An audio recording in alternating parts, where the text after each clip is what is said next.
And we're live.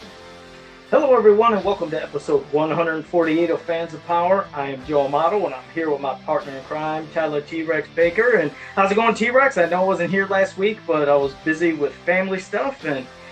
But you guys did great. First, I wanted to say that you and Nathan, and I thought you both did fantastic. Nathan, I know he was, he said he was worried, but I thought he delivered a great episode with you last week. Oh, thanks. I thought he did. Yeah, I thought he did too. Nathan, you're supposed to get the hell out of here. This is my time here. Being in front of my time here. No, I hope Nathan is aware that because of that, he's always welcome to jump in and not go watch it with his girlfriend instead of chiming in when he wants to on the podcast. So yeah, well, definitely, I want him to jump in tonight at one point. There's one point where I am going to want him to jump. Yeah, there's something I want him to give his 2 cents on because he gave me his opinion on this particular subject. I'm like, this is great. Yeah, so and I'm sure, and we obviously did not have this plan, and I'm sure it might be the same thing I'm thinking, possibly, but we'll see. But are you out of your mind? You know damn well we're all thinking the same thing here. Yeah, we pretty much probably are. But first, let me say hello. And before we even started, Delvis78 and Fedmon, they were having a blast, having a chat. I think a half hour before we even started. So we're glad to see you guys here early and enjoying some discussion. So they joined us, and let me just scroll down because they had quite a conversation. Grimbot is here as well. By the way, Grimbot, I love your enthusiasm for Predator 2, bud. All right. Zen Brown, JSP, Zentron, Kevin Sharp. And hey, Kevin, all right, bud. Yep, Adam Gabbard. And that might be okay. And I think that's everybody as well. And thanks for the welcome back, everyone. I appreciate it. And first, let me say, and you'll see him carded eventually. I want Adam to have him carded the first, but there's this is Trevor Goodchild, and this is from, I think it's Aeon Flux. And when Adam asked me to make this custom vintage figure, I'll admit I was like, Trevor, who? And then he was like, Aeon Flux. And like I said, there's still just these last little details into the face because this is a character, he's got some big lips. He's got big pink lips. So see, cartoon characters and males, they can have lips as well. So he's one of them. But no, I just want to show that to you because I was like, everybody's going to hate me. I was like, I don't ever remember watching Aeon Flux. Everybody's like, oh, dear God, Joe, how did you never watch this? I was like, I just didn't. I feel like an idiot. I didn't watch it. I knew it was on, but I just chose not to watch it. Of those MTV cartoons that were on the time, Beavis and Butthead was the only priority for me and my brother. That was the only thing we would turn into MTV was to watch Beavis and Butthead at that time. So. Oh, okay. But here's the thing with me. I've never watched Beavis and Butthead. So okay, all right, people, we have a common enemy here. Joe chose not to watch any MTV animation back in the 90s. So get him. Yeah, damn Joe, I just never did. And T-Dog and He-Man World, thank you for joining us as well. All right, awesome. All right, one last quick thing too. Also, somebody, and it's early in stages, wanted a battle armor Fisto, and I still got to finish up some paint details. They wanted the armor chromed up. They wanted him to have 2 big fists, and I made the fist posable, and he's gonna have his battle damage. He's all chromed up, but that's another figure. So there, cheap horn from Joe Amato. How about that? Quite a good cheap horn out there for Joe Amato. That looks good. There you go. But all right, well, we have some, and Grimbot brought up. He says Joe's never even watched Ulysses 31. I was like, I've never watched it either. It's like, God, there's so many things I guess I have never caught. So I have a lot of things to watch, and that's why I have everybody here in the chat room. I have Tyler, I have Nathan. These are all people who will guide me to watch things that I probably should see, and I'll take their word for it. But you won't do it anyway. I will. To Joe's credit, though, he did watch all 3 Jaws sequels, so he is capable of branching out and watching some of the finer things in life there. Yeah, I will. And I've never watched South Park. I've watched an episode, I think, of Seinfeld, and I was like, okay, that's about enough of that for me. But I know there's people that love it. It's just some things I don't know. Didn't float my boat, I guess. But you still firmly support Family Guy, right? But I love my damn Family Guy. Can't help it. All that cheap, sick humor. I love it. I love it. So, all right. Well, South Park has got all the great sick humor, but it's not just a one-trick pony. I kind of feel like Family Guy's humor, it's cute once, but then it doesn't have that replay value. South Park it never gets tiresome. I can go back and listen to the same joke. I can quote it to myself while I'm at work or in my car. I'll just that's a good one. Yeah, not me. Can't do it at all. But well, before we get into not before, we'll get into one of the main topics because I was not here when the She-Ra Netflix trailer dropped, and uh, so everybody wanted to have opinions. That's where Nathan's going to jump in as well because this is going to be opinions from two passionate fans and from Nathan, who I mean he likes He-Man and She-Ra. I don't know how insanely passionate That's he his gets. way of saying it. I love from passionate fans and from people like Nathan. That's really good. If people like, Nathan's walking around like a scarlet letter on his chest, just a pile of shit. Yeah. It's like, and Nathan too. It's like the poor guy in the background that nobody would want to pay attention to. And I don't mean that, Nathan. Just giving you some crap, but I am looking forward to Nathan's opinion. Man, all right. So hang on. So I didn't mean that. I just mean it. I swear, I was not insulting you. I swear to God. Sure. All right. So I'm sitting here and we start the show, and I'm just like, all right, well, I'm going to get up and do my thing. And then right before I'm getting ready to take my headset off, you guys start talking like I'm going to jump in, and I'm like, what? I was not privy to this. Come on now, pass live. So we are going to have you, and you'll have to probably even switch the camera for when you come on to do your. I mean, is this happening now, or am I? It's happening now. I'm going to quickly first babble the thing of just impressions. Now, am I going to give my impression of obviously the cartoon? No, because I am honestly waiting for when the entire cartoon comes on to watch, and then give all impressions on that. But when it comes to the trailer, just the first impressions were okay. I don't know what's going on. Meaning. Okay, first let's talk about just the delivery of For the Honor of Grayskull. And as silly as that might sound to some people, there was a way where it was confidence, power, regal. It was the way that Melendi Britt did it in the original, She-Ra cartoon. The way she said, For the Honor of Grayskull, but it was confident and powerful, and then she transformed. This from the get-go is just screaming at you with For the Honor of Grayskull. It's like, dear God, I don't know if that's how it's going to be delivered every time, but it was just grating on my ears. But I don't know if this transformation is how it's actually going to be in the cartoon, meaning when she says it, you see the transformation happening from her feet all the way to the top, and no longer is the jewel in the center of She-Ra's tiara. It's just in the center of her forehead or hair, and then it goes ping like energy. And then suddenly the the sword of protection flies from out of nowhere in the air into her hand. I was like, where's pulling it out to do it? So I don't know what's going on, but in the defense of this trailer, I don't know if it's just in a sporadic order. But from what I've seen, it just looked confusing. So, I mean, maybe that's not how it's going to be in the show, itself. But for me, just from the get-go, I was just like, I don't know what to think of it because it looks just like it looked like it was sporadic and just, I don't know, mixed up. So I don't know. Now, Tyler, you do yours, and then I want to hear it from Nathan. But, I mean, your thoughts. Lazy, uninspiring, and did nothing to silence the negativity going against it. And I was one of the first things I saw, like after it had been released, there was some bullshit article saying, new She-Ra teaser release and shuts up all the haters. And it was some like social media hostess babbling on. I didn't listen to the video because I just thought, that's not what I've been saying. And I looked down at all the comments below this article. They were all negative. Every single one of them. If they weren't, trashing the show, they're like, it ain't for me. And that's all they would say. It was just almost as if like they were trying to fuel like fake reactions because it's not getting, other than the sporadic, come on, guys, give it a chance, guys. Come on, it's gonna be great. It's not meant for us. You guys need to grow up. Shove it up your ass. I other than that, it's getting trashed. It's not being. I just kind of felt like the show is due out on Netflix in 2 months? November 16th. Yeah, November 16th.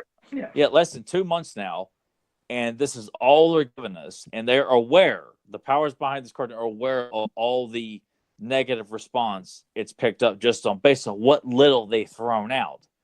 I almost feel like,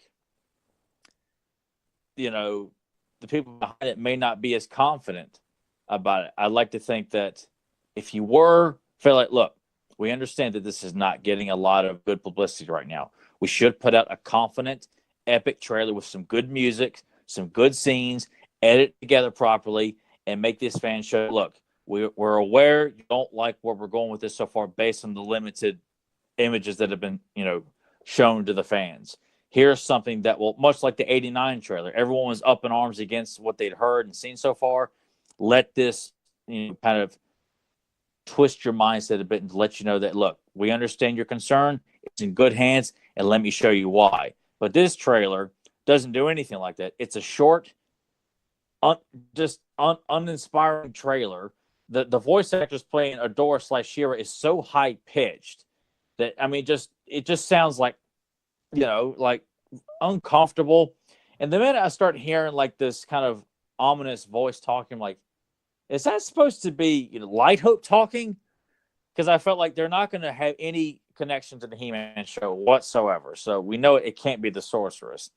But I just thought, they've made Light Hope a woman. And I didn't know officially until Joe told me this afternoon, they've made Light Hope a woman, which I kind of feel like they're really all out about kicking I almost feel like I'm surprised they didn't make Hordak a woman too. It just kind of feels like they're just making a lot of unnecessary and undesirable changes just for the sake of, well, that was yours. Now we're going to come in and do our own thing. And if you don't like it, well, we're just going to come up with a bunch of excuses to kind of make you guys disappear and act like your opinions don't matter.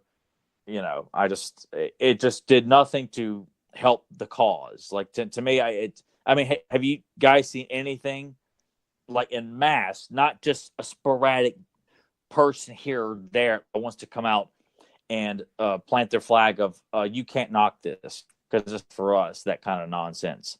Are you guys seeing any kind of positive feedback based on this trailer? When I went to YouTube, of course I'm going to go to YouTube and check and see how many reaction videos, and there's a lot of negative ones. And there are some people with, saying positive, like, hey, think it looks good. It'd be cool for my kids. I've seen that too.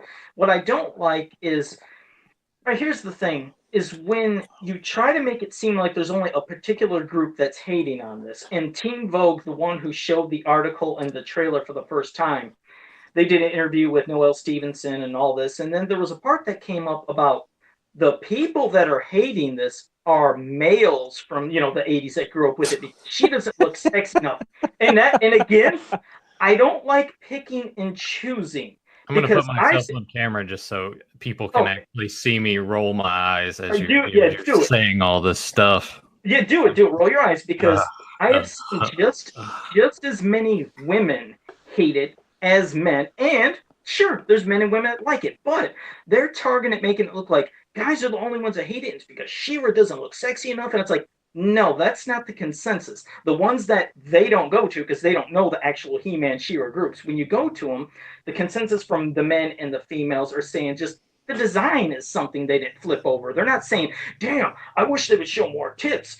Sure, has there been a guy and some women that have said that about, oh, she could look sexier with some bigger boobs? I've seen that. But the more consensus is that they just said they're not really into this new kind of style. But there are those that said they like it too. But when they just single out men and say it's men, you have teen girls, it's Teen Vogue, and it's mainly focused for young girls. They're reading this article, and now they're thinking, oh, all these men are sexist. That's not a good kind of image, and it's not a good point to get across to people. So I hate that they do that. They also, within that same article, said, and this is from Noelle Stevenson, is that the original She-Ra is like a flat, one-dimensional character, but apparently hers is not going to be. And I'm like, oh, I can't wait. Now you got me mad, because I'm still going to hold reserved judgment until the cartoon comes out. But by you no. Don't you dare feel like you got to hold back to this. Well, what I mean is she's so much more wiser and that's what I mean. Minded for her to say storytelling and animation. Yeah, because there's no way if she says She-Ra is one-dimensional and Adora, it's like,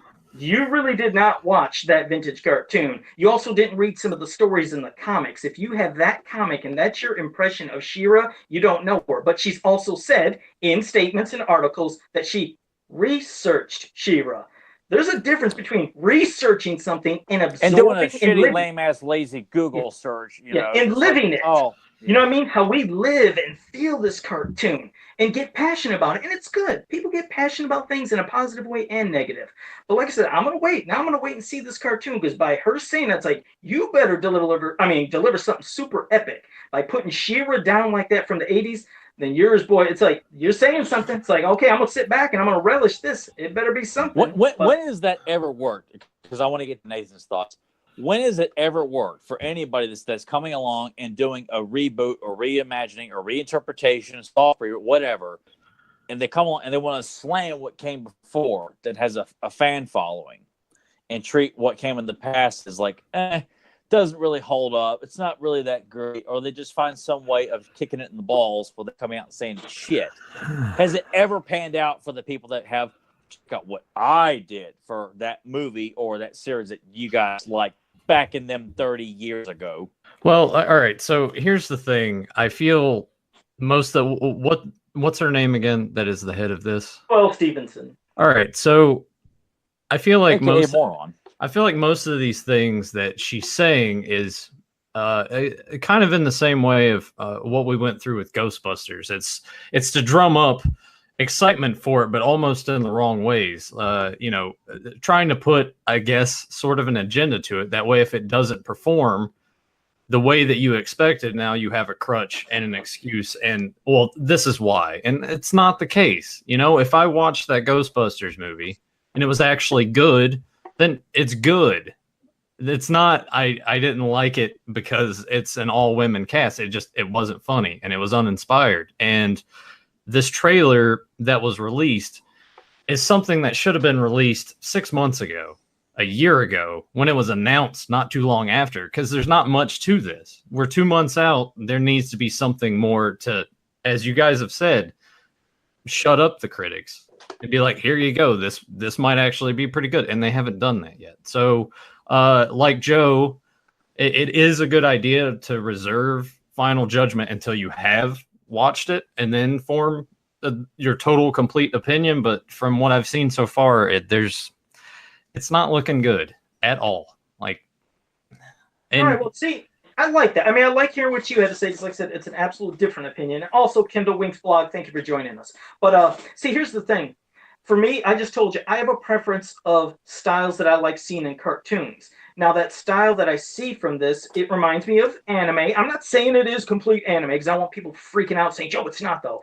But that's what it reminds me of. So I've never been a super fan of that. But sure, some things it works for it. Now, here's the thing. They say that we don't like complete change. Well, I'm going to give you my honest opinion of when I first seen the MYP preview, which is completely different looking than Filmation.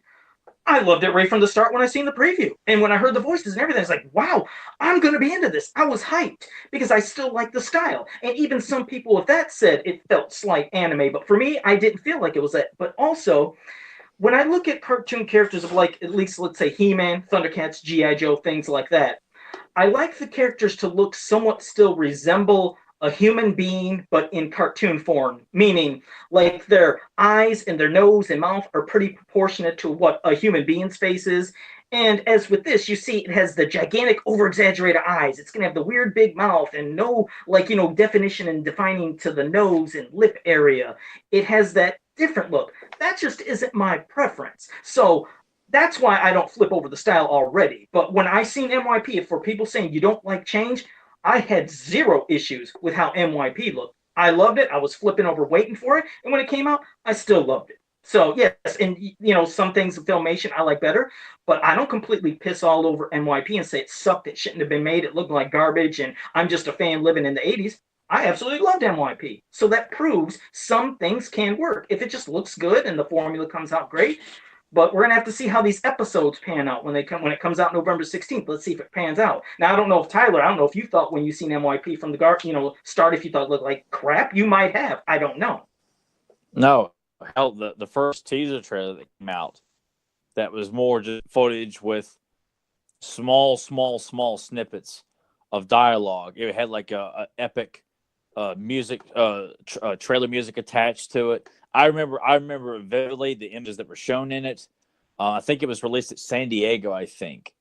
And I remember I even played the audio over the phone for my brother. I said, "Oh my God, Derek!" He's like, "I know you don't like He-Man, but listen, you got to listen to this trailer." He's like, haven't seen it, but it sounds pretty cool." And he fell in love with it the minute I showed him that first teaser trailer. And then the small Cartoon Network trailers came out, and they had it's still available on YouTube now, like with this cool movie score trailer music behind it. Hell yeah, I loved all the redesigns of all the men, all the women. Just the changes they made. I was cool with it was the voice acting and some of the stories I had problems with. It was not the visual style, and I was super excited for it. And it showed you that Cartoon Network and Mattel were firmly behind this, and we want to put it out there and make sure the fans are aware of it. These geniuses are more about just slamming men, and and if you got a penis, then you're the problem. Well, I mean that's the main mistake, is that she's been so outspoken of trying to just hammer home this point of, well, this is kind of the agenda and this is what we're setting, and you're shooting yourself in the foot when you do that. Because if people don't like it, it's all right if they don't like it, but I feel like it's going to tread that territory of, well, you don't like it because you're a man. I'm like, well, I'm sure there's going to be females that are going to watch this. It's like, it's not that good. Then again, animation style aside, if the stories are strong, I think strong stories trump animation most of the time, at least to me. If it looks like garbage, I'm trying to watch my language here. If it looks like garbage, but the stories are pretty good, I sort of look at it like video games. It doesn't have to be the prettiest thing. If the story's drawing me in, then I'm hooked with that. I'm all right with it. But I don't see it in this. I don't. Yeah, and I also noticed too, and I like Nathan's point of associating this as much like the whole Ghostbusters reboot thing, where no one was going to admit that this was a bad idea, and they're all going to blame a bunch of '80s fanboys for getting all the backlash. And you know what? No one turned out to watch the movie. It was a flop. Obviously it didn't take to women, and it shows it didn't take with fans of the franchise anyway. So I kind of feel like, yeah, they're heading down that path too. But damn it, I lost my train of thought. You were like me on retro. What the hell was I? It was something along those lines too of yeah, I know where it was. That there hasn't been, and granted, I'm just deciding to kind of keep myself removed from it, because honestly, when this drops on Netflix, I'm not watching it unless Joe and Nathan and Axel and Penny and Grimbot and a bunch of others and James come out and say, "Look, Tyler, you really ought to give the show a shot." If that happens, I'll watch it. But you know what? I made it a point, like, I'm not going to go and watch movies that clearly don't look like I'm going to have a good time with. And that goes for this as well. I don't like what I'm seeing. I don't like how they really seem to be emphasizing the show's about friendship and all that other nonsense. Like, save that for the ponies, man. Yeah. By the way, I'm going to stress again, that's not mine. That is my girlfriend's. I want to throw that out there. We don't want people suggesting that we should do My Little Pony episodes in capes and comics, because we sure as hell ain't doing that. But anyway, maybe as a joke. We'll wait until April next year to do it. Yeah. No, you'll be by yourself.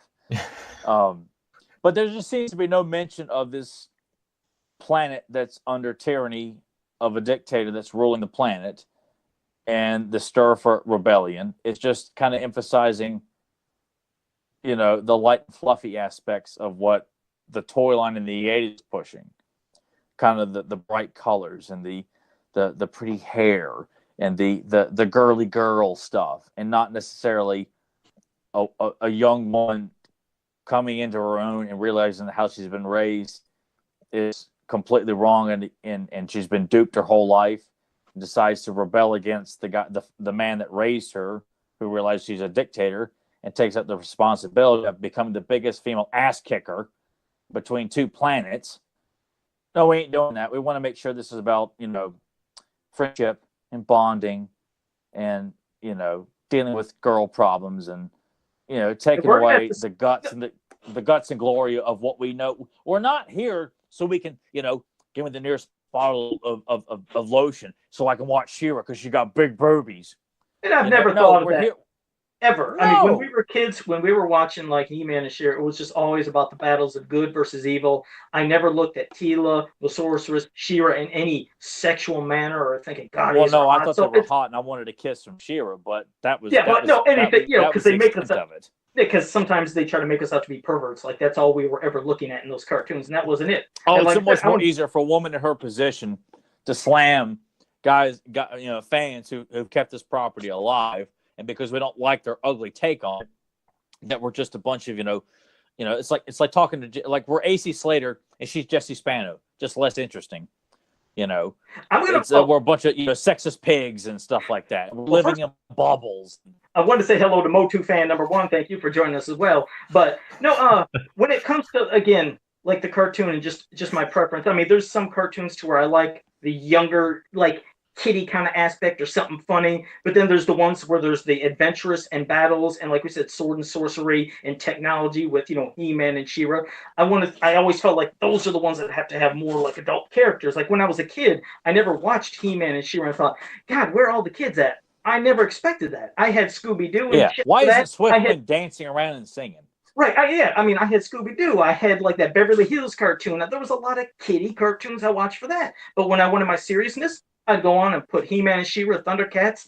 Those are the cartoons I'd watch for those. So it's just, I don't like seeing my heroes in a kiddie look. Like, picture if Masters of the Universe, when it came back in 2000, when it came back from MYP, what if it looked kiddie? I wouldn't have liked that either, because I was like, I don't want to see them looking kiddie-like. I want to see them looking like adults. And yes, Adam, yes, I know he's the one that looks younger, but still he becomes He-Man. But still, you feel like it's in a more adult cast. But I know they're probably going for some new demographic of young kids, and so a young look. But we'll see. I mean, maybe it'll be a success with them. But I just have a feeling I don't think it's something I'm going to flip over. But I'll hold all my judgment, my final judgment, for when it comes out, because I will watch every episode when it comes out. How many episodes are going to be in this? I don't even know. Okay. That's what's weird. I don't know how many, and I don't now. Hopefully, Grimbot in the chat room know. I don't know how many episodes, and I also don't know the length of every episode, because I've noticed some of these cartoons that come out nowadays, they're like these quick 5 or 10 minute. I'm like, damn, I couldn't imagine that when I was a kid. I like my good, half hour. Of course, it's like a 22-minute episode, but with commercials, you get a half hour of viewing. It's like, what are these, 5-10 minutes? I don't even know. I feel like if we're following the formula of Netflix, it's going to be anywhere from 10 to 12 episodes, and each one will run roughly 25 to 32 minutes. Oh, is that how long those cartoons usually are? I'm just kind of judging it off of just other Netflix exclusive things that I've watched. They usually don't order like a lot of stuff when they produce a season for things. It's usually 10. That's been like the solid number for a lot of stuff that I've watched.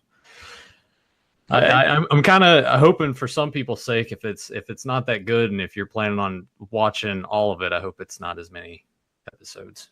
But man, and when Tyler was going on the whole time about like boobies and stuff, and how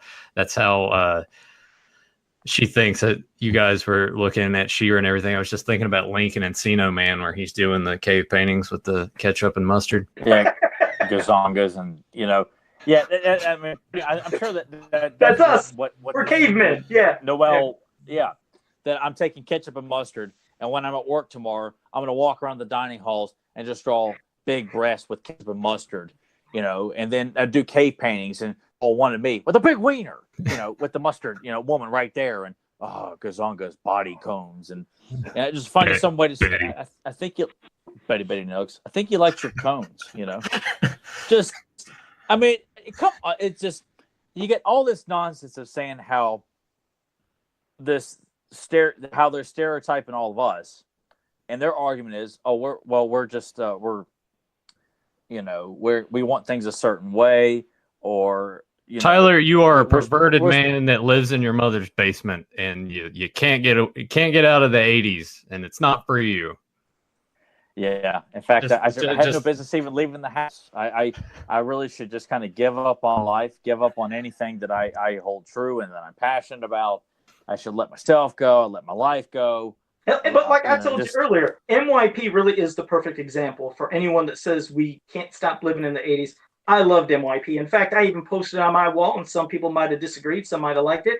I showed my favorite transformation sequence of all time from an MYP episode when Orko gave Adam that sword when he was down under Castle Grayskull. And when he said by the power of Grayskull, and when he transformed, it was like his muscles swollen. It was like a different cool transformation. Skeletor's looking, seeing the lightning coming. I was thinking, oh God, is Skeletor going to find out his secret? That one, I was like, that's my favorite one of all time. So it's like, I love NYP with a lot of things. So I'm not somebody living in the 80s. I just love a good looking and a good cartoon with a good story. And some episodes, like you said, at NYP, some stunk, but so did some of Filmations as well. Not all of them had winners. That's it. If it's good, it's good. If it's not good, then it's just not good. And people can't seem to leave it at that. If you don't like something, sometimes people are just like, oh, well, you don't like it because this. It's like, well, no, here's this, and no, but you're a man, and this is clearly, she said that it's dumb. It's really dumb. She's no more better than anybody else. I mean, because that's the case. If you're getting a lot of negative feedback,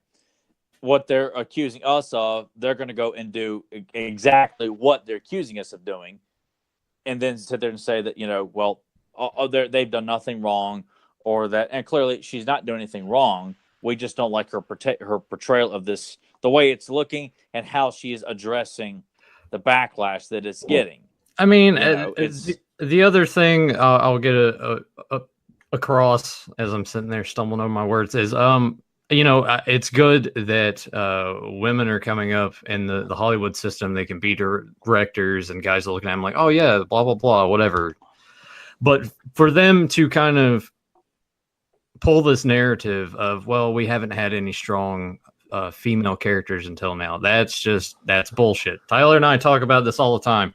Ripley, Princess Leia, She-Ra, all the Sarah Connor.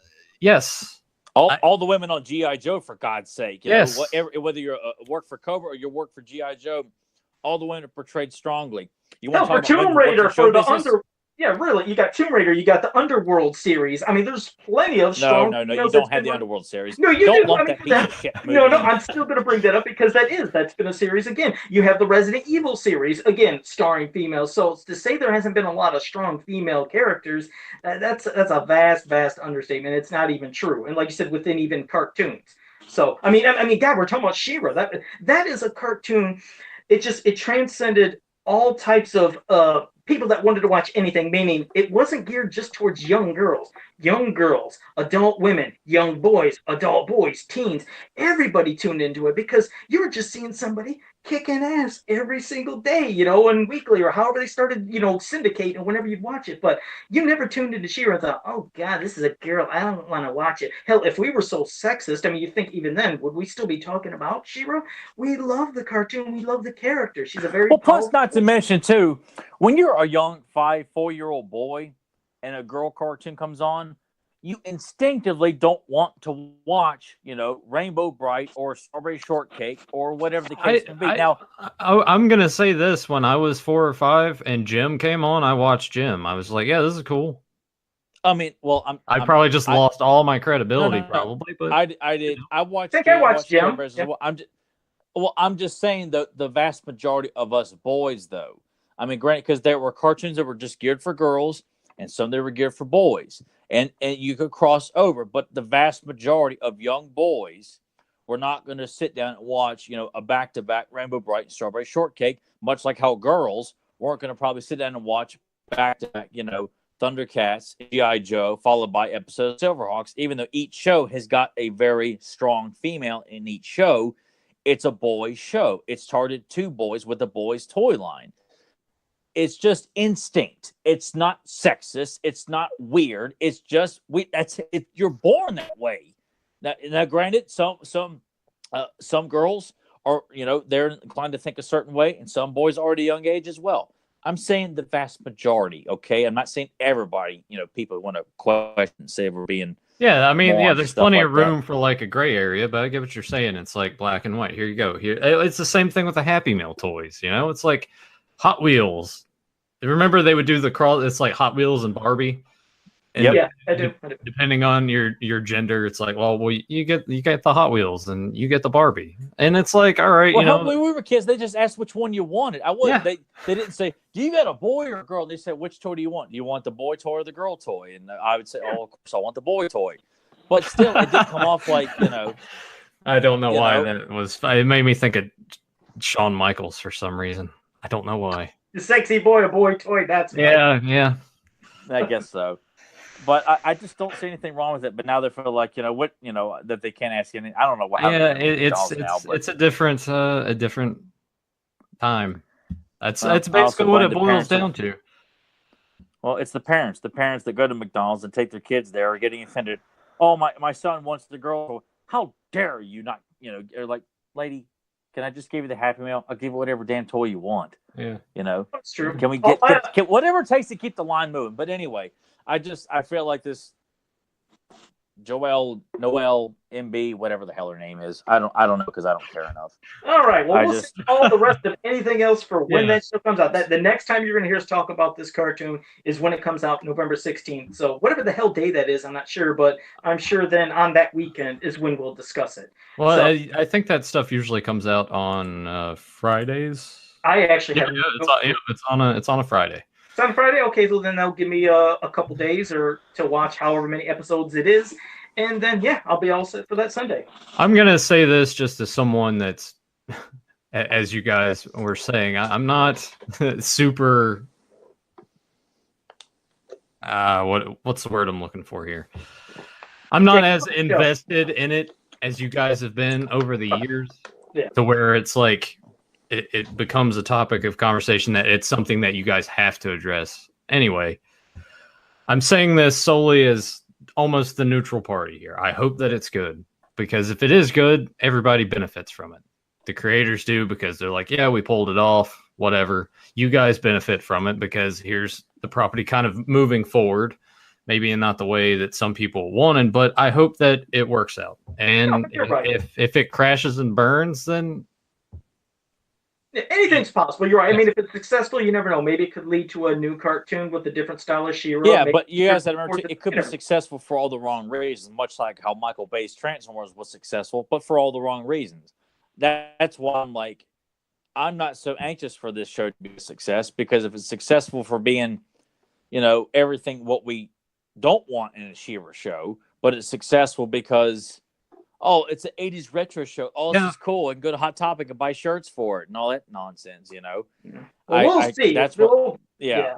I think, like I said, we'll reserve judgment. We're gonna wait. So that was that discussion right there. All right, I can leave now. Oh yeah, right? leave. Remember, you're get not the hell out of here. Yeah. No, thanks. We're Nathan. done with you now. No, thank you. You're like neutral gender approach, and your My Little Ponies and watching Jim and all that stuff. And again, this is a man's podcast. I didn't mean to insult you earlier. That wasn't an insult. You know it wasn't, Nathan. It was just showing up. He was like, that's it. He's like, I'm done with Joe. Yep. He mutes me and gets rid of my image right here. And I don't even think I have the capabilities really of like muting either of you guys. I don't think that's how that works on this end of things. There you go. But thanks for I can't be ignored. So, thanks again, Nathan, for joining us. We really do appreciate it. Yeah, you guys enjoy the rest of the show. Chat. Thanks for being so cool, because most of those guys were like, I've watched Jim. They're like, the music's good and the stories were great too. So isn't that funny though that we all like kind of said, yeah, I watched Jim. I only watched it because it was on, but I had no problem with it though. I mean, I thought the girls were hot. If you go and watch it, I've watched, went back and watched again, like the first probably 8 to 10 episodes. It's like really just crazy. It's like, oh, well, we don't like Jim and them.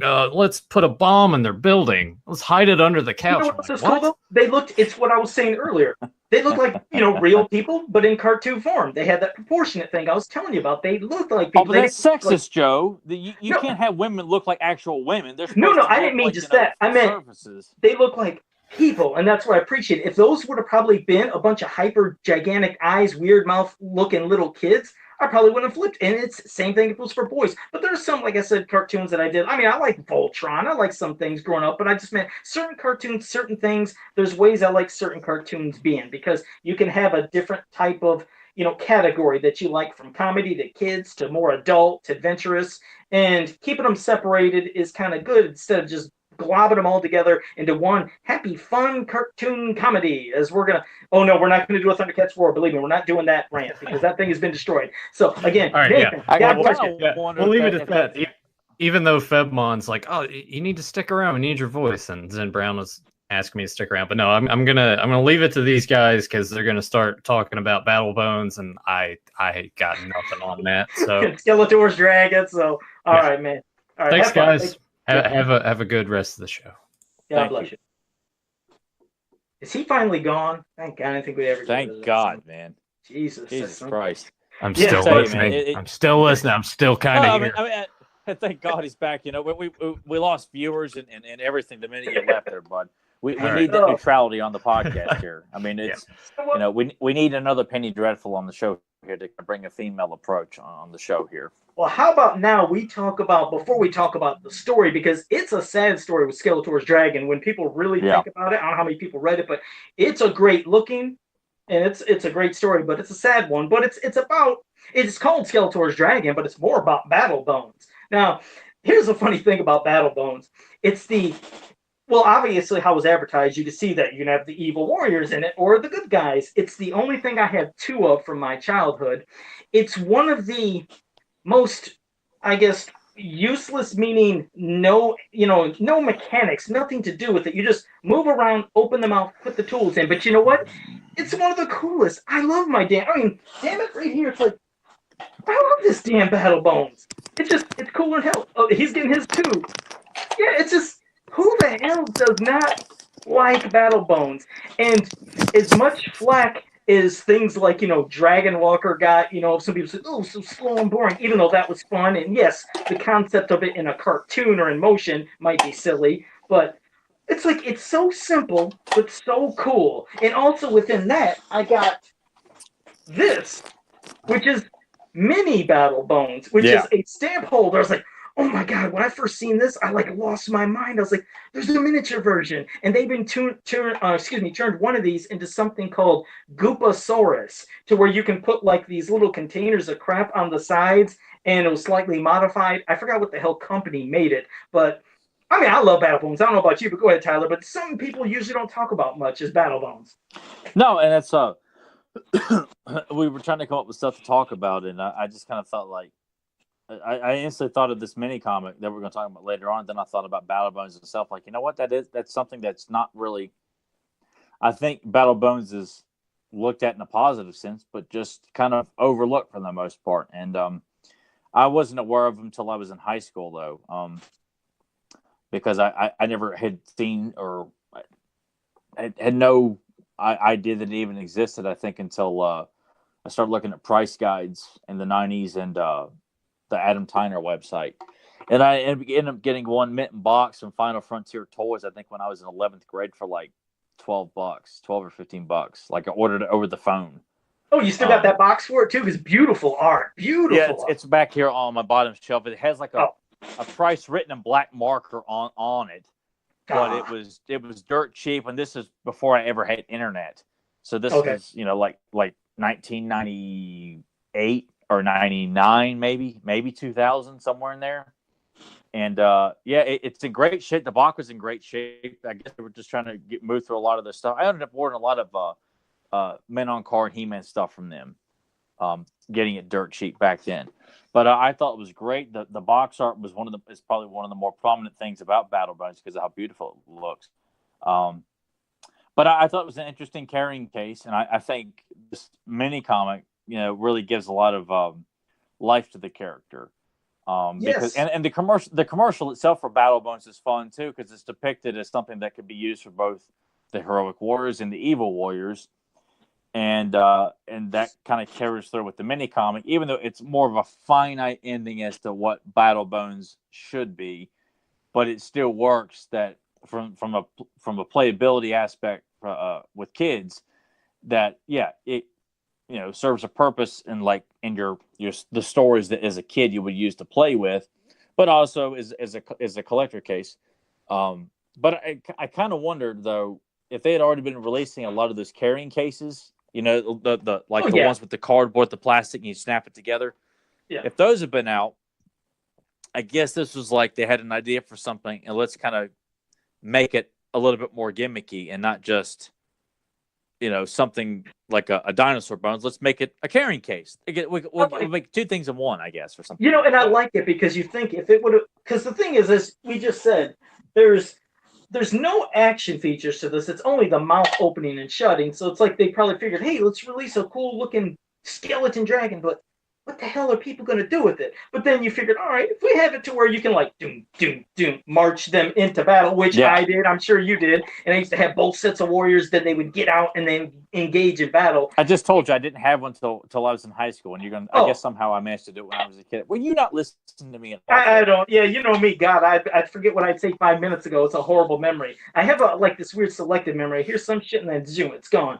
But yes, well for me, I did. I'd engage them into battle like that, and like so, there's just nothing to it, but it worked. And it just made for great display. Oh, by the way, somebody did want to see a side, I think, comparison of the two. This is the difference with Battle Bones and then the stamp case battles, or the stamp Battle Bones, which that's one hell of a tie-in they did with those stamps, is to throw in a Battle Bones collector case with the stampers. God, that's really, really cool. They did that. It is. I mean, I love it. It's absolutely genius. It's like, that's a cool holder. And the thing that sucks is I found this on eBay and then found out that this wasn't from the USA, this case. This is an international thing. Of course, the stamps, yes, the ones that are in here, these were released in the United States along with some others. But then there was plenty of stamps that were released in Italy and other countries that we never got. But this, I believe, was an international item. If I'm not mistaken, somebody can correct me. I still have the box for this in the closet, and I can check. But yeah, I do like that little feature. But no, Battle Bones, he seems so plain. Doesn't seem like anybody could do much with him. I think it was Zentron or Zen Brown. I'm trying to see who said it's one of them used it as an item to beat things around the house and use it as a weapon. So go figure with that. But then we transitioned Battle Bones into Skeletor's dragon. And you figured that, and he is prominent, don't get me wrong, and this is for like Dragon Blaster Skeletor, in case people are wondering what we talking about Skeletor's dragon.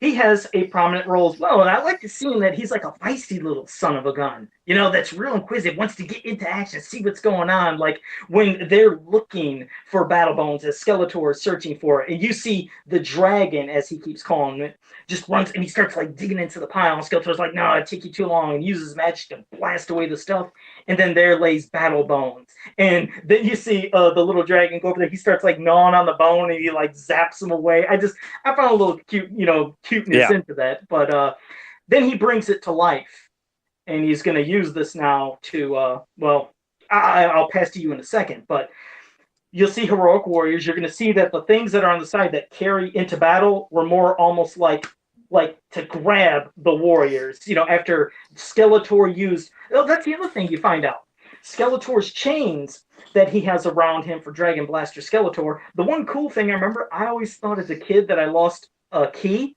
because if you notice closely, there's a key that's also on the outfit in the comic, but the actual figure does not have a key. And I used to, as a kid, thought, I lost my key.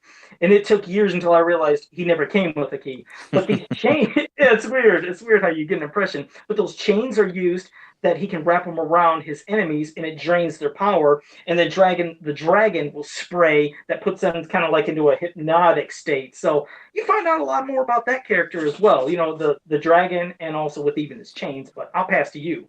Doesn't the dragon kind of look like one of those little reptiles in the moat inside Snake Mountain?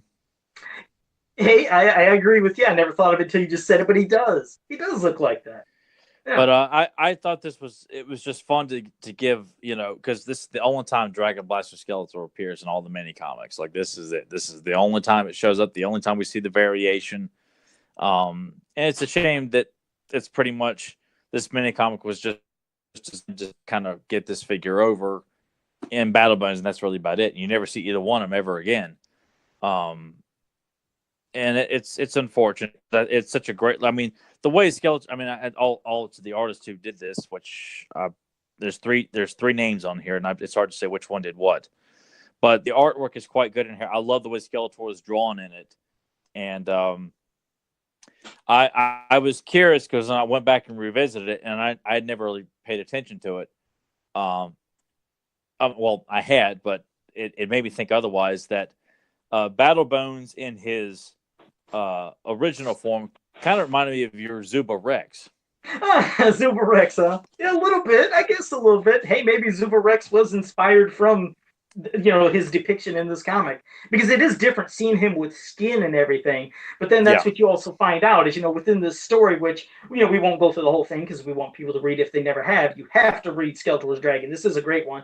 It is a sad story because Battle Bones is given a voice by the sorceress towards the end to then talk, and then Battle Bones tells his story of how it was back in his time when he was still existing with all the other dinosaurs or creatures like his kind, and they all started dying away. And his mate, he specifically says, he sees his mate that has died, and you see like the flesh ripped off her bone, and you see her bones underneath. Just the use of the word dying and seeing his dead mate. Died is like written in bold lettering, like it's emphasizing to kids that my mate died. I think that's important. It is, and when you're as a kid reading it, it does give you kind of a chill and like oh my god, am I hearing this? And you're seeing it's like you're seeing this dead, his dead mate, this creature, living being, is now gone and decaying, and then you see about how he decayed. He eventually roamed around. He was then the last of his kind, and he just laid down for basically his death nap and just went away until Skeletor brought him back. However thousands of years later you might want to think, I don't know, but it was a quite sad story. Hearing that, I was like, damn, I really felt for poor Battle Bones. I did too. It has kind of a land before time feel to it, because it's clearly dinosaurs. I mean, that's clearly what we're looking at here. You don't know exactly because the dinosaurs from the Powers of Grayskull line came later on in the line. This was just kind of its own story, but it's kind of fun to think that did this group of dinosaurs exist before those, after those, at the same time? Because there's no, mechanical parts, but who's to say that all the dinosaurs all had mechanical parts? And it's just fun to see that there were these dinosaurs roaming around, and obviously his mate looks like was attacked by another large beast, which is horrific in its own. Or maybe even killed by marauders, snake men, horsemen. We have no idea what could have killed his mate. Point is that she had her ribs torn into, and to find your beloved killed alive like that, and then wandering around aimlessly through eternity until you die.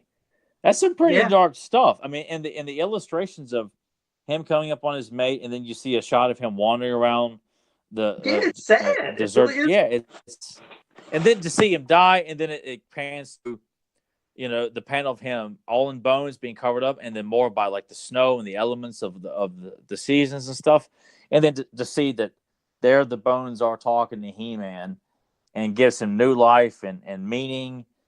And it's still sad that this creature is now being brought back to life, and he has new memories to make and new friends to make. But it feels like he's being reminded now, I'm living in a different time. What I knew has been gone for thousands and thousands of years. There's no other creature like mine, like my kind, for me to relate to or talk to or, fall in love with. And God, man, I'm really digging deep into this story. No, it is. No, but the thing is, you're right. Every point you're bringing up, because you don't see really a lot of backstories for even some of the human people in these comics or in the cartoons.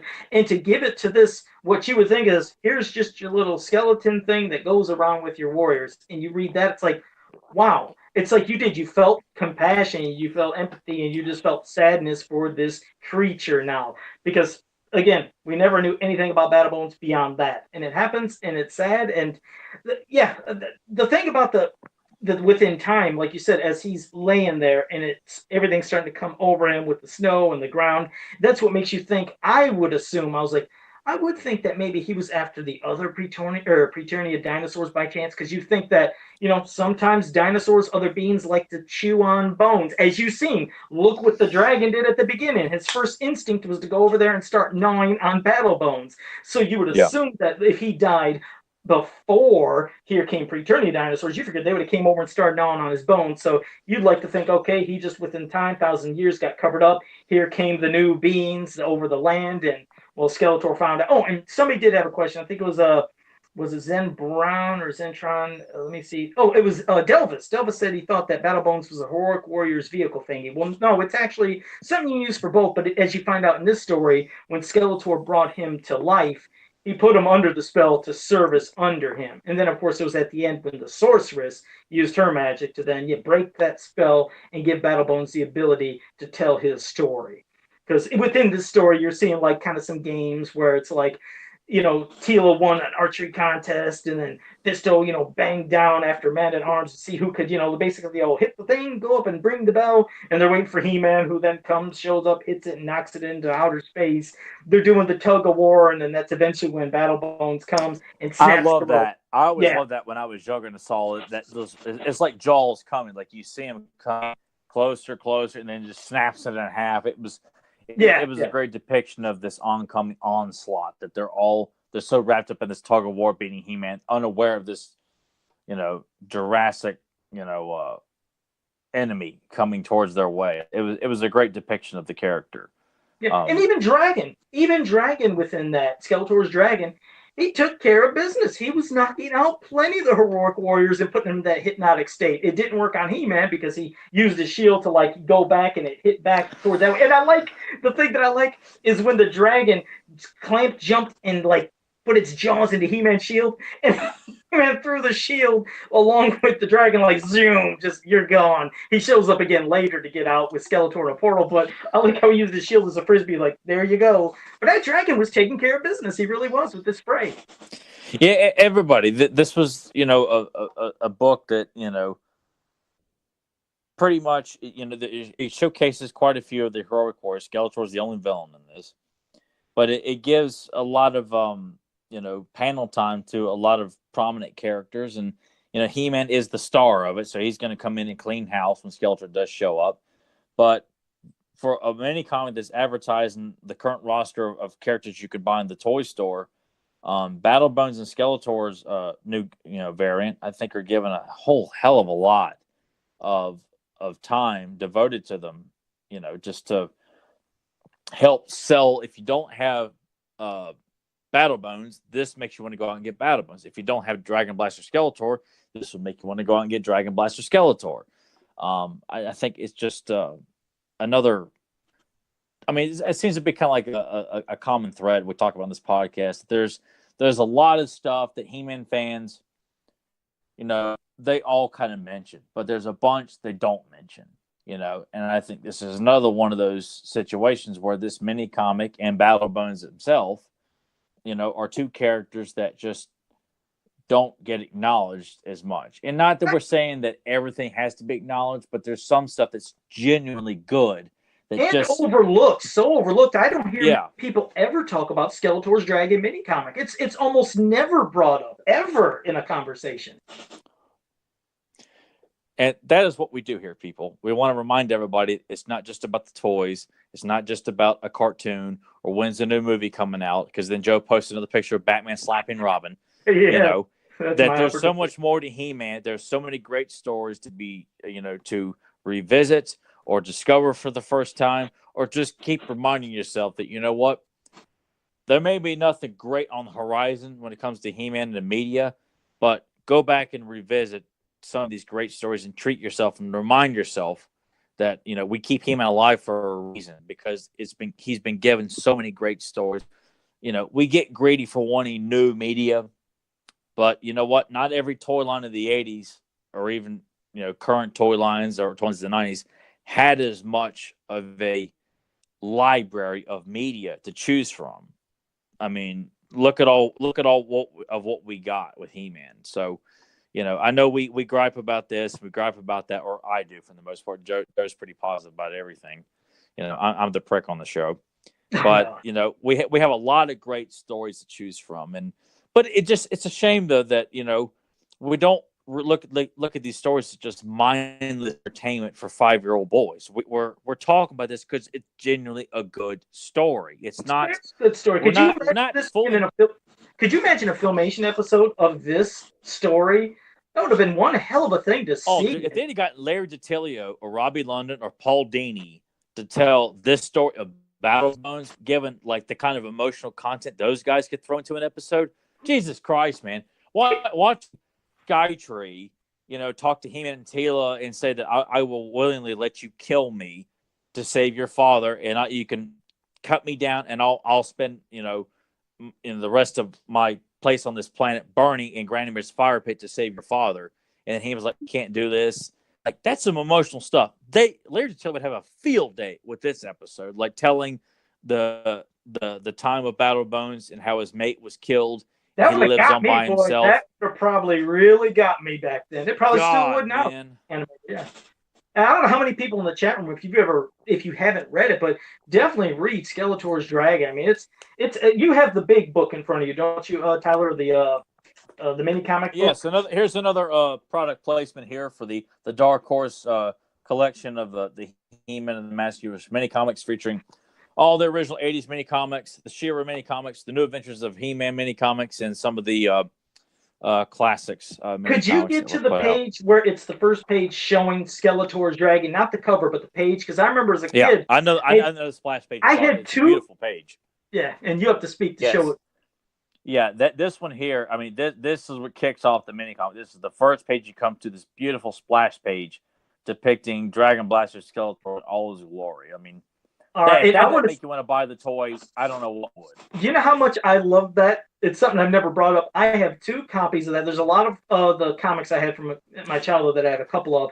I loved that picture so much that I ripped the cover off, because on the cover is the one thing, and on the other side is that, because it looks like a poster. I always thought it looked like a mini poster. I loved it that much, and I used to just stare at it, and then I would tape it on my wall, then I would take it down and tape it on my wall, and I still have that ripped cover in my collection. So that's how much I love that damn piece, because it's the only one that reminded me of like it was a poster. Is Kevin in the chat room still? He hasn't popped up in a bit, but if he heard you, I'm sure he'll be popping up here in a second. And I was like, you know what? We ought to have Kevin do like a pinup, like a Dragon Blaster Skeletor in this exact same pose with Kevin's style of artwork. Man, my God, Kevin, if you did that, we'll promote the hell of it, and we can probably get that sold in no time. Right? Oh, there's no doubt. Oh, and Fedmon even in the chat room said, and you're right, Fedmon. Fedmon said that'd make a great T-shirt. Oh, hell yeah, that'd make a great T-shirt. I'd love to see that. Yes, it would. Just the image itself, there's a lot of great solo images just in the mini comics. I would love to put on a tank top or a T-shirt or something like that, and don't put any kind of silly slogan on there. Just the art. This strong image of Skeletor with his dragon pointing his power sword. That's it, man. It's just, to quote James E. Talk, pure fried gold, man. Is that what he says? Pure fried gold? I never heard I know. Like when he says he likes something, I know he always says pure fried gold sometimes. So I'm sure Grandma knows what I'm talking about. There is one saying. What does he say? Oh, damn it. There is a saying that James E. Talk does where, damn. Oh, I hate when I go blank. I know there's something he likes to. Oh, shit. Never mind. I'm not going to harp on it because I'm not going to remember it. But there is a phrase he likes using when he's describing something. And damn, Joe just went blank. Wax lyrically? That's it, wax lyrically. He's like, let me sit back while I wax lyrically. Thank you, Tyler. God, you even remember his quote. So, all right. Well, I was going to say before we wrap it up again, if you guys had any questions in the chat room, that's when we'll answer it right now. So shoot anything that you want, whether it's from the comics, the toys, cartoon, anything about future movie stuff, whatever you want to say, shoot us some questions, and we'll do that. I'm sitting there reading in the chat room. I'm reading words. That's why images came into my mind. And Grimbot says, I actually hadn't noticed him saying that, and he's doing a sarcastic smile. I don't know. That must mean he notices him saying it a lot then. But yes, again, any questions you have, shoot it to us now, but I'm going to pass it to you, Tyler, if there's anything you wanted to say or promote or anything that you got going on. Did get around to it this week, but hopefully we'll start the giveaways next week. I got more of the Leech Comics back in from Karsten, and hopefully starting next week we'll start doing giveaways. We'll do it on the podcast for people who are in the chat room. Since we got Joe back, we're getting back into the swing of things. Having Joe back, we'll save the giveaway for next week. And just I apologize if you showed up purposely to be in the chat room for the giveaway or something like that. But we'll start the giveaways next week. And if you're in the chat room, we'll just take a note of everybody that's in there and just kind of do a random drawing. That if you don't own a Leech Mini comic, we'll put you in the drawing and just do giveaways until all the books are gone. And we'll just kind of come up with a variety of different ways of doing random drawings or giveaways for the remainder of the Leech Mini comics that come with a little Leech card as well. We'll have to think of something really good for episode 156, now that I think about it, because that will be our 3-year anniversary, and that's going to be in 8 more episodes. So that's 3-year anniversary, 1 week straight. That's crazy, man. That's awesome. Wait, how many more episodes we got left? We got 8 more. 8 more. Yep, it'll be episode 156. That'll be our 3-year anniversary for Fans of Power. Wow. It's great. It seems, we have so much fun doing this damn show, and everybody joining us all the time, and of course anybody listens on Podbean and everything iTunes. But it seems like it just flies by. It's like, damn, has it been 3 years? It seems like it's just fresh and new every time we do this. It's bizarre to me. Man, I mean, I remember the first time we started doing YouTube, and just like just the transitions we made, and how the numbers have flip-flopped the years. People have come and gone, and when we just strictly did audio, I think the numbers were pretty high. Of course, we were still getting regular He-Man figures in the mail at that time also. But it's been a wild ride. We've had lots of guests on the show, some reoccurring, some have graced us once. I'm hoping that our 3rd year will just continue to grow. I'd like to think we'd have something special planned for the 3rd year or 3-year anniversary. Yeah, we're gonna do something good. We'll see what we can do. But okay, well, we do have a couple questions here in the chat room, and Kyle Kendall says, "Sorry, I'm late." Well, hey, you know what? It's better late than never. Thank you for joining us, and if you want, you can ask us any question here in the chat room as well while we're covering some of these other ones. So first from Adam Gabbard. Adam says, "Thanks for sharing Trevor on the podcast," and no problem. And he said his question is from you, Tyler. Why was Grizzlor and Mantenna fighting while the troopers were standing in the She-Ra series? I'm going to be honest, I don't know what part he's talking about. Do you know what he's saying? I'm not. He'd have to be more specific. I don't know what he's talking about. Okay, well, if you can, Adam, follow back up in the chat room in a little bit here, because I actually just went blank. But Delvis78 said, "Joe, did you not care for the Samurai Jack show because of the animation, even with the more serious undertone of the show?" Delvis, this is going to sound nuts. I've never watched Samurai Jack, so I don't know. That's a shocker. Isn't that a damn shocker? So there's another one you could chalk up to Joe not seeing. Haven't watched South Park, haven't watched Beavis and Butthead, haven't watched Samurai Jack. Damn, I'm surprised I didn't watch He-Man, so sorry about that, Delvis. Zen Brown said, "Tyler, have you considered making a mini comic showing He-Man acquiring the battle armor?" No. Why do I feel like... No, I haven't. Have we seen something in one of the stories of battle armor? Nope. I mean, no. And hell, I would... I like that idea. Oh, I do too. I love it. A lot. I hate that. Yeah. Because, well, that's something I would love to try to come up with an idea that would make sense, and not because we've seen Thunder Punch. Yeah, because we've seen Thunder Punch and Flying Fist, how they got those armors, but I would be because with the story, it would feature both Battle Armor Skeletor and Battle Armor He-Man, because they're not using the mini comics at all. Neither one of them are. So to give both of them, God, that's a wonderful idea. Right, well, there, I'm sure Carson will listen to this. I'm sure Carson will listen to this at some point too. And every time he listens to it and he hears another idea, oh, we should do that too. So it's like we never run out of ideas. It's just getting around and doing them. And we got one guy drawing and illustrating and printing, and one guy writing. So it's, God, I love to tackle that idea. Absolutely, right. Great idea. Okay, all right. Thanks for that, Zen Brown. Zentron, your movie quote, I know I'm not going to get, and I pray it's not a Friday the 13th thing, but it's, "Give it to me, punk." I don't know. I feel like sometimes I've heard so many punk things in a movie. I don't know how specific, but yeah. Anything for you, punk. Tyler? Do you know Tyler or no? Because he'll give us the answer in a bit, but I don't know. It's kind of vague. It doesn't sound very specific. Give it to me. Can't get it. Yep, I don't know. I don't know. All right. Well, you're gonna have to give us the answer. Fedmon said, Fedmon said, what did you think of that song from the Kid Stuff record that was titled Masters of the Universe that was on that first record that was made for He-Man? I remember that catchy little tune because that's the story we were just talking about, when Danielle joined us. The one where you found out about, like Zoar having the wingspan of 20 feet and the really big description. That's the one where He-Man said, by the power of Grayskull, by the power of Castle Grayskull, I have the power of Castle Grayskull. But I liked it. Oh yeah, tune. It was fun. I don't know what you thought about it, Tyler, but I got a kick out of it at the beginning. I don't think I've ever heard it. I'll link you on from YouTube later, but it lasted a good amount of time. I thought it was right towards the beginning, almost like 2-3 minutes. So the only book on tape that I owned was The Revenge of Skeletor. That's the only one of all the books. Like I'd never heard any of the audio from any of the other like record books, cassette books, or anything like that. All right. Okay. Well, but thank you for that one, bud. All right. Delvis78. Boy, he wants a big one here. He said, Tyler, how about a mini comic of Grizzlor capturing all the heroic and evil warriors to put him in the slime pit? Well, Jesus, that's going to show Grizzlor is one bad sucker then, huh?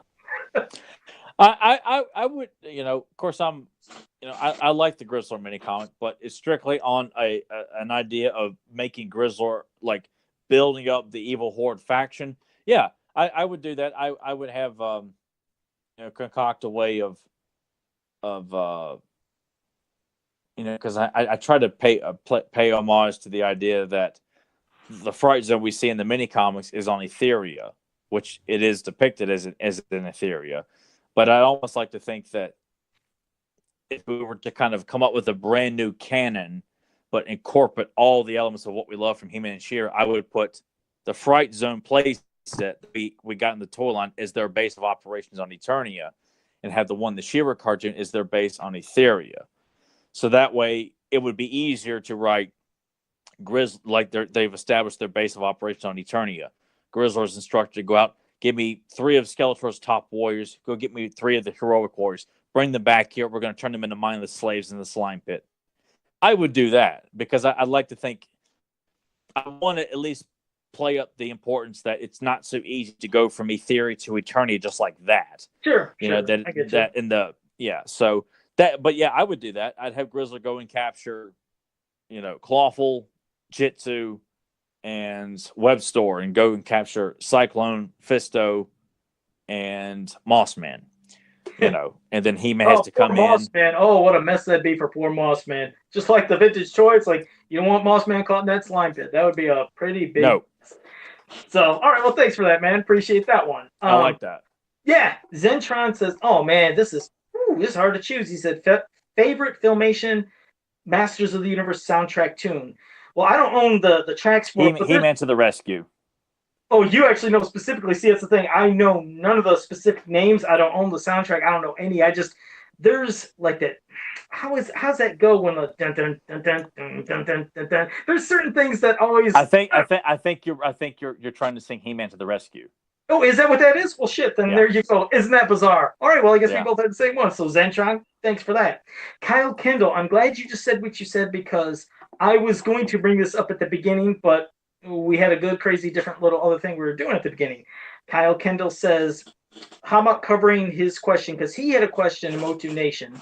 It's a group on Facebook. Great Facebook group. It's Motu Nation. But his question was, instead of like a movie for Masters of the Universe, what would you think of a series of, live action people, almost like how they have The Flash every week on CW, which, by the way, I love The Flash. He's like, what would you think of something like a TV series? Would you rather have that, or would you rather have the movie? Because that's the tricky thing. A movie, sure, it could be a gigantic success, and then it could spawn some sequels, but also, if the movie flopped, no more interest. But with a TV series, and if it was live action, and they had some pretty good actors, effects to do the show, that'd be kind of cool to tune in each week to a different new episode, almost like when you'd watch the cartoon back then. But I wouldn't be against something like that. If it could be done properly and it gave really good, effects, and they put some good budget and effort into it, will it ever happen? Probably not. But if it could be done with some good respect, and almost like how they do with The Flash, I'd like that, Kyle. I mean, I like that. But what about you, Tyler? I still think a movie could be done well as long as the focus is on He-Man and Skeletor and building up their inevitable fight, because that's what which would be good.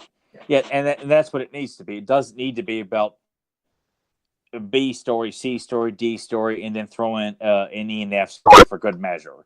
But a Netflix or a YouTube Red show of He-Man, I mean, that gives time to really flesh out, Clamp Champ, Fisto, Man at Arms, Tila, the relationship between Adam and Randor, and Adam and Marlena, and then the all the evil warriors, their connections to Skeletor, his motivations. Yeah, I mean, yeah, it gives you a lot of time to expand and give a lot of extra character development and kind of build up how everyone thinks and why they do what they do. That works, but I feel like a movie can still work as long as you're not trying to get nuts with it. It's like, dude, He-Man is not complicated. It's like with Star Wars. Like when Star Wars comes out, you're not given an explanation as to why Darth Vader does what he does, or why he is what he is, or why is Princess Leia a princess? What is she a princess of? How do you make a lightsaber? Or why is everyone in Mos Eisley Spaceport? Why is it the most wretched hive of scum? We just accept this stuff. It's not explained. He-Man is no different. We don't need explanations as to why Skeletor does what he does. He's just an evil prick, and that's the way he needs to be. He-Man is the quintessential hero of the show or the movie, and that's the way it should be, or Adam becoming the hero. It's not rocket science. It's not brain surgery, or it's not, rocket surgery or brain science. And However you want to look at it. No, you're right. Skeletor coming from Infinita, that's the thing that I've always preferred, of just this mysterious evil sumbitch that came from another dimension. Yeah, he's conquered other worlds. Yeah, he's conquered other worlds, universes, and now he's coming to do Eternia. That's it. No backstory, no Uncle Keldor, none of that crap. Just bam, he's evil. Keep it simple like that. You could even use the fact that if he comes from Infinita and have conquered other worlds, he goes to those other worlds and brings in Trapjaw, brings in Evelyn, and picks up Jitsu and Clawful on Eternia. Or just, you feel if he's a conqueror of other worlds, he can go and grab other resources from other worlds too, and not get these crazy explanations as to why he's got what he's got and why he does what he does. You start overthinking it, you take away the mystery and the fun of what these characters have always been to us. They're not all explained. All of us as fans. Some are. Like you said, some are and it works, but some aren't and it works that way too. Not everybody has to have it. But to get a good He-Man movie off the ground, the focus has got to be on He-Man and Skeletor and building. It's like a great wrestling match. You want to build up to this big main event and build it up over months and months and months, waiting for Hogan and Ward to square off against, or Hogan and Andre, or Brett and Shawn, or The Rock and Austin. Whatever. I can't tell you how many times I watched that damn Saturday night's main event. I remember when the Warrior and Hogan teamed up. I remember the one Warrior clothesline Hogan, and then he's looking and he's picking up, and then Hogan shoved the Warrior, and they were going at it. I still got that. I watch it over and over and over, and eventually it all leads up to their big match at WrestleMania. And, oh God, what a moment! Thanks for bringing that up, Tyler. And that should be applied to with He-Man and Skeletor in the movie. That's the focal point. Is you're building up for these guys to finally clash swords in front of Castle Grayskull in the rain during a thunderstorm. They're separated from all the other warriors, and it just comes down to the fate of Grayskull is coming down to who wins this fight here. Yeah. And that's what we all want to see. Not some convoluted, overthought, overanalyzed mess. It doesn't have to be that. But no, as Kyle, to get back to what you'd say, I mean, sure, I would love a series. I'd love an epic movie as well, but hell, I wouldn't be against if it was done properly and well and it was really executed good. Sure, I'd love a TV series. If it was done, sure, I'd love it. But, I mean, like I said, I guess we'll see what the future holds. We already know that movie Limbo, which probably won't get into. But thank you for that, bud. And Zentron also said the quote was from Friday the 13th, Part 6. So I don't know. The only thing I can think of is it when one of the cops was talking, come and get it, punk, or something. I've only seen Part 6 once, so I have no idea. Gosh, because I'll admit, I'm flawed when it comes to some of the cops' dialogue. I know the part when wherever the red light goes, you bang. I remember things like that, but the punk part, I don't know if it was one of the cops, so Zentron might have to let me know. Let's see. Zentron also said in Adam Gabbert that maybe, I don't know if Zentron is also going along with what Adam said. A prison break scene, it's while the troopers were standing, not doing nothing while they're in a cage. I still don't know the damn scene. I'm fucking lost. I'm sorry, Adam. I don't know either. But thank you for that. And Zen Brown also said that song that we're talking about, that Master of the Universe song, which you've never heard, Tyler, and some others haven't. Zen Brown said that song makes me cringe. Yeah, it's a doozy, but it's fun. So I don't need to listen to that. Nah, you got it. Well, the thing is, it's the song before the story. It's a great ass story, though. It wasn't one of the record books. It was just the LP record, but it is a very good story. So. Well, thanks for that. Let's see. Fedbon said, oh, well, no, it wasn't that. Oh, yeah, when Megan helps Tommy escape from his jail cell. Is that what Megan said that? Come and get it, punk? Oh, yeah, she said that to Tommy, and then the whole damn thing with the drawing pad. Oh, son bitch. Okay, Zentron, you got me. I know the scene, what you just said, and I can see it playing back and forth, and he grabs her and kisses her, and then he gets the gun. And all right, thank you. See, I just rambled. All right, let me see. I just want to see if there's anybody else that anything else they said. That might be it. I'm scrolling down, so I apologize if I'm not saying nothing, but that might, let me see. Yeah, that might be it. If I missed somebody's thing, I do apologize, but I think we got everybody. So, well, Jesus, guys, that was great. Tyler already gave his recommendations and things earlier, but I want to do what I say all the time. I want to thank every one of you guys for joining us in the chat room. It's always a blast. We have so much damn fun, and I hope you had as much fun. And I just want to remind everybody to like, subscribe, share, ring that bell. If you haven't ring that bell down there right now, ring it, because it's always going to notify you when we go live. So you can always stay up to date in case we have a different day where we go random, like it happens. Sometimes we went on Tuesday, and I think like Zentron and Zen Brown weren't here when we did the Tuesday. Like, what the hell? So that's why it's good to ring that bell, because then you can always be around. So I don't know if I missed anything. I rambled so much. Did I miss anything? From our other two podcasts, Beyond Retro, yeah. Capes and Commentaries, if you enjoy me and Joe and Nathan, we do Beyond Retro every Sunday at 2 o'clock. We discuss, 80s and 90s movies, TV shows, video games, toys, and all. It's all encompassing, mainly movies. And if you like classic cartoons of the 80s and 90s, me and Nathan do commentary for all of them, called Capes and Commentaries. Just having fun, sitting around talking about G.I. Joe, Batman, Ninja Turtles, Dino Riders, you name it. Yep. And I did. I remembered one more thing. First, Pradish just joined us in the chat room real late, but thank you for joining us, because we're just getting ready to get off here in a second. But I just remembered I wanted to give a big happy birthday to Philip Rice, Dan Rice's son, the one that's a big super fan of Stratos. And how Tyler was like, you and him, like, #1 fan or something, because you like Stratos too. So, Philip, it's your birthday. Yep. Happy birthday, bud. Happy birthday, bud. There you go. So, all right, well, that was great. So, I just want to say until next time, have a powerful day. To what? What was that word? Did you say Utes? Ah, yes, My Cousin Vinny. Love that damn movie. If you guys haven't seen My Cousin Vinny, I don't know where you've been, but you got to see a damn movie. I encountered somebody, it was probably about 8 months ago, as bizarre as it sounds, that somehow came up and they said, I've never seen it. I was like, you've never seen it? And it's somebody in our age. And I was like, God, everybody's had to see My Cousin Vinny. But, all right, it's been great, guys. See you next time. Later.